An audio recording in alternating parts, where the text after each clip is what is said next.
how to delete Swiggy account permanently on Android. So go to Google and search for Swiggy help and then tap on the first suggestion shown. Now right here tap on FAQs and scroll down and you have to tap on deactivate my account.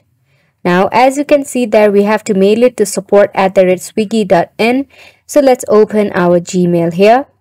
Tap on compose. Let's write this mail address to support@swiggy.in.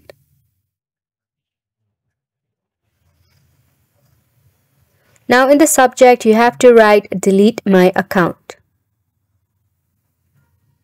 Now you have to compose a mail telling why would you like to delete your account and make it sound really convincing.